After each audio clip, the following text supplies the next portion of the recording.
Next topic I wanted to talk about, now that we've made the parts, we've got to actually inspect them, right? So I don't know if there's is there anyone here from a QC side, quality control aspect? A couple kind of maybes, a little bit. No one wants to fully admit it.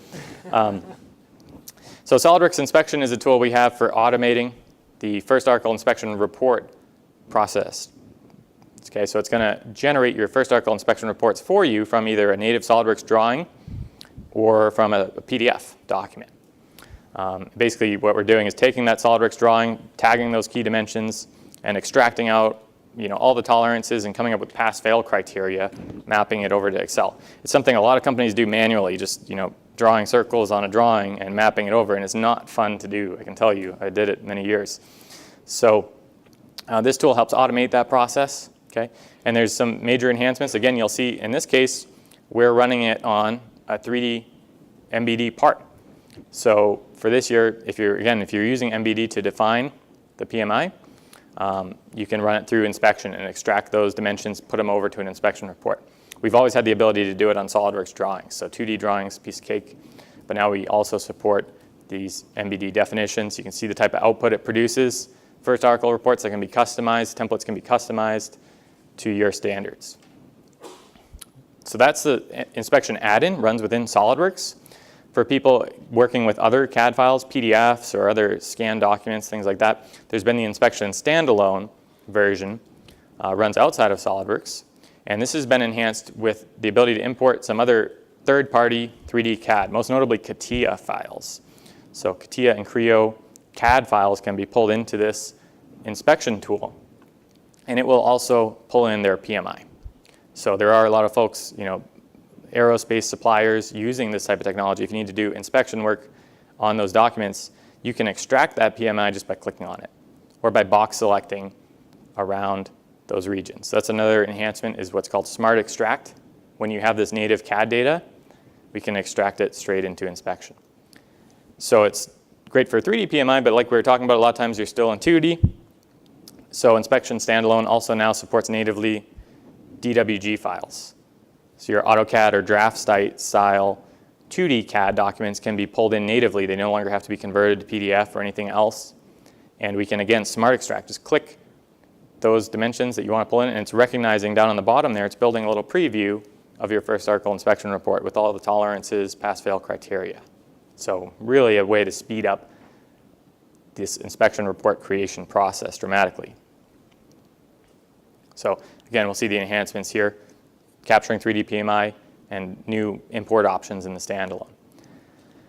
I also wanted to talk just very quickly about SOLIDWORKS Composer, which Dane alluded to earlier. That's our best tool for producing more in-depth documentation, assembly instructions, work instructions. It's been enhanced with the ability to pull over more types of data from SOLIDWORKS.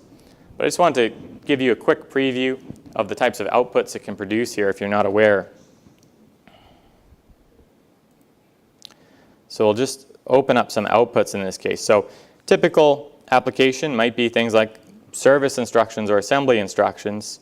If you're producing these types of documents with a lot of steps and maybe you're using photographs right now, Composer is a way you can just push and pull the model around and add arrows and annotations and 2D content directly within the software to make producing documentation like this really straightforward. So that's one of the primary use cases for it. It can also produce things like interactive documents. So this is openable in any web browser. And basically, you can see I can get cross-highlighting from the BOM to identify what parts are there, and also linking to go through and kind of build a virtual way to explore an assembly if you want to. So we do have customers using this for like replacement parts lists online to be able to just quickly go through and identify different parts. We can export animations directly out of Composer. So this is an example of an animation here showing an exploded view process. Okay. And it's really easy to create these things in there. So that's just some examples of what can be done with Composer. Last thing I wanted to talk about for the day was SOLIDWORKS Visualize, which is our top-of-the-line rendering solution. Okay, so if we're producing marketing materials, photorealistic images, we want to be able to do that easily. SOLIDWORKS Visualize has been enhanced to pull a lot more data from SOLIDWORKS. I'm just going to show you that quickly here.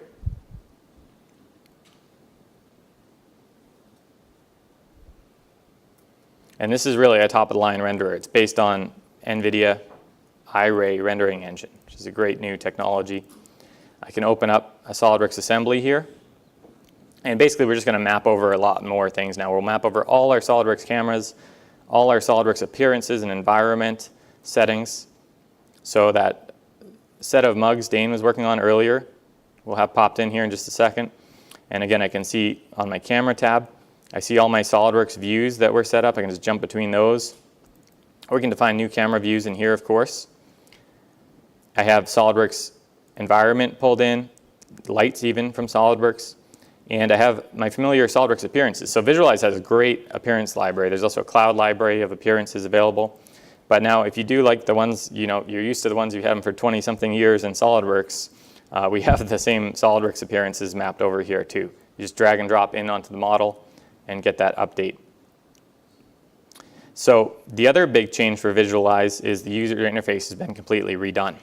So it's very simple now. There's a lot of kind of fly out menus that make things very simple. And there's also an option here to use a light interface if you want it to look a lot more like SOLIDWORKS. Now we're more in a SOLIDWORKS color scheme here. Okay. The other thing we can do is create this new type of light in SOLIDWORKS Visualize Professional now. So there are two levels to it. There's Visualize Standard, which everybody has access to in SOLIDWORKS Professional or higher on subscription. In Visualize Professional, I have this new option for area lights, where I can just pick a target for a light. And what it does is kind of puts a virtual shape there we can see for that light.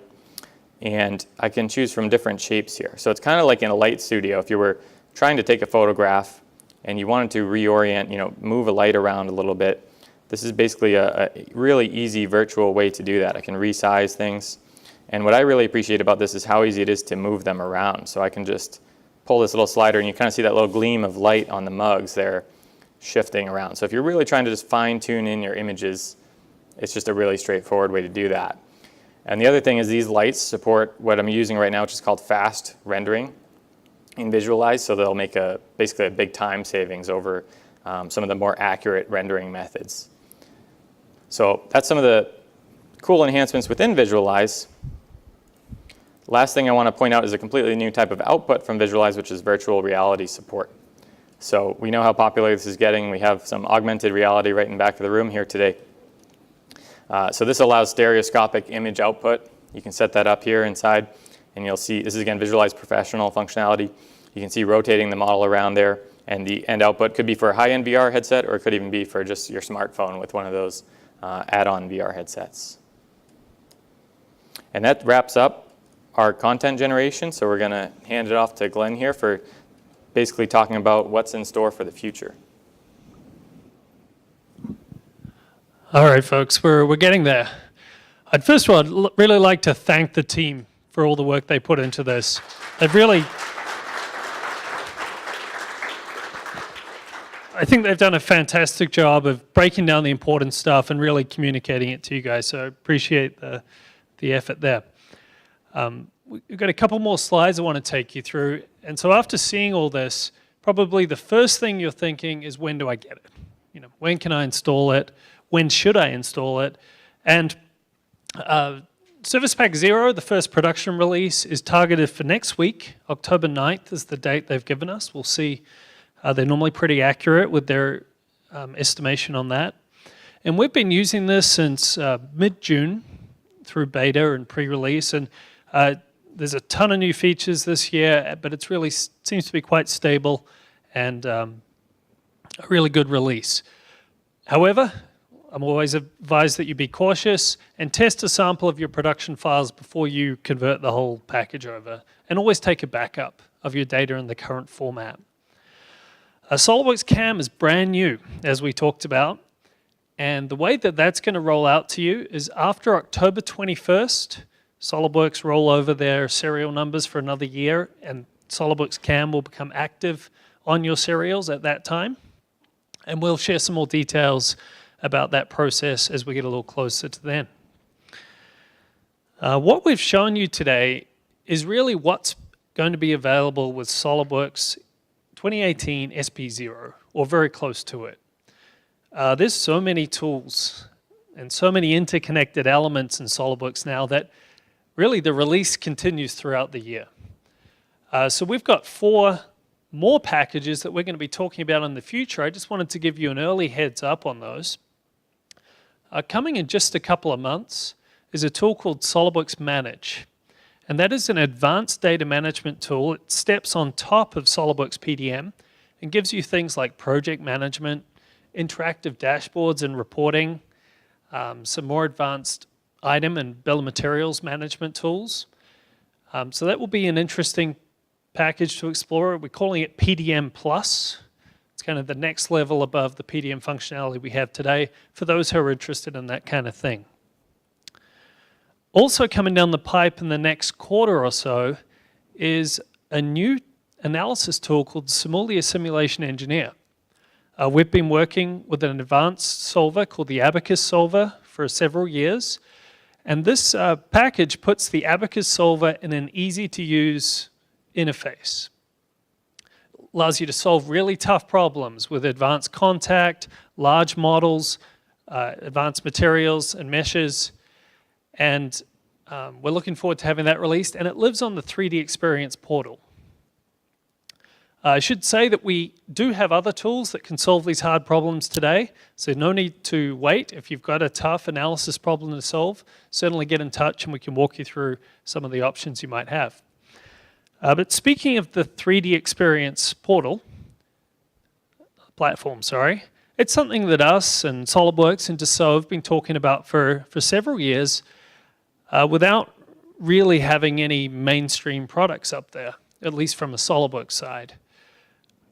Early next year, we're going to be activating a tighter integration between SOLIDWORKS and the 3D Experience portal, where we can take advantage of the collaborative functions up there, the cloud storage aspects, and also link to those more advanced tool sets in CATIA, Innovia, Delmia, and the other things that Dassault manage. So that's going to be interesting, and that's coming likely in the first quarter of next year. So you'll see some advancements there. And lastly, Todd talked about our electrical CAD tools, PCB, SOLIDWORKS Electrical, and those are targeted for a major update in mid next year, around the second quarter sometime. So you'll get sick of hearing from us this year about new stuff that's coming out, but there's quite a long product roadmap that is coming there.